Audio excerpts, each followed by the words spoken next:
a great luxury to have to go into Sunday and have those two guys out of the bullpen, fresh and ready to go.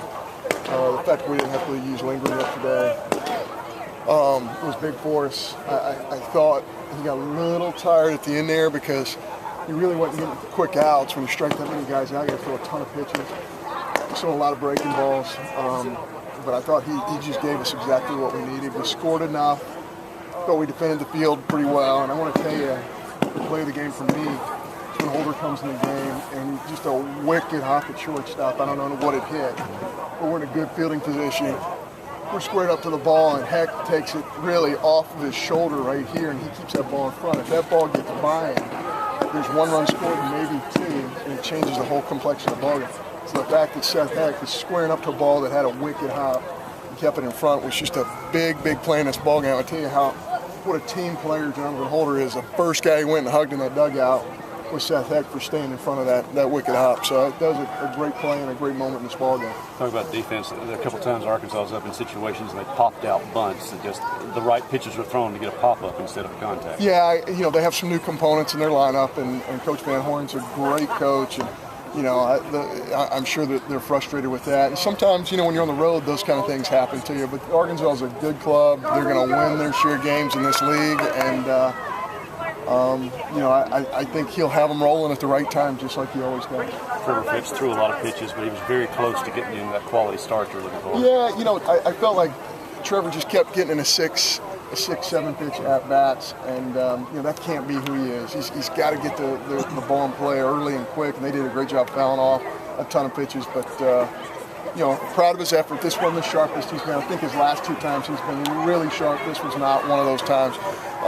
But he's a winner, and he'll come back and he'll figure out a way to give us a quality start at LSU. They make it 2-1, John, and you're able to manufacture a couple of things with speed guys, and it seemed like we keep it. Yeah, I thought the biggest thing that happened offensively, the defensive thing that happened to us was excellent. The biggest offensive play of the game is we had a runner on third less than 2, and we don't score right there. We have a punch out at the plate. And the biggest thing that happened in that ball game is the fact that Wes gets, I think it's an 0-2 or 1-2, and it's a fastball away, and he just flicks his hands at it, hits a rock in the floor, and we score that run with 2 outs after not getting it done with less than 2 at third base. I thought that was a huge momentum changer in the ball game.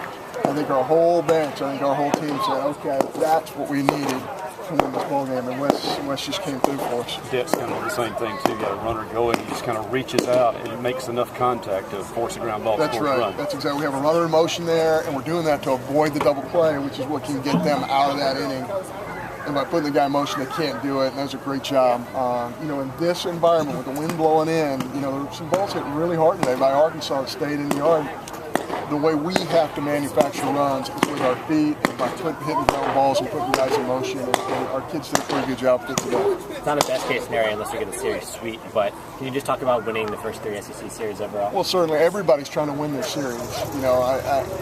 Everybody wants to win every game, but realistically, everybody's trying to win their series. And really proud of our kids. In some circumstances, there's a little bit of luck that's involved with the scheduling component, and are you playing somebody who's playing really well at that moment, or are you playing somebody who's not playing well at that moment? There's some fortune that goes into it, but I like our club for 2 reasons.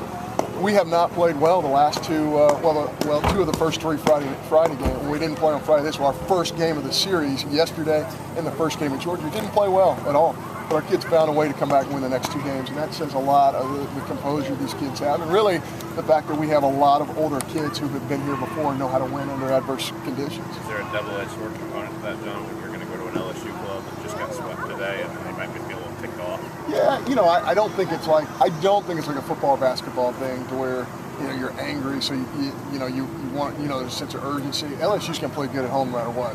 Whether they just won 3, lost 3, or if they won 10 in a row, they're going to play well at home because that's who they are. They're one of the premier programs in the country, just like we are, and it'll be a great series, and we're looking forward to it. But from week to week, a team can go, lose 3 or whatever, and they're going to play great that weekend. We totally expect that. We're going to play against Austin Nola, who's been absolutely almost unbeatable until this week. So we have, it's going to be a tough assignment, but I know our kids are looking forward to the opportunity.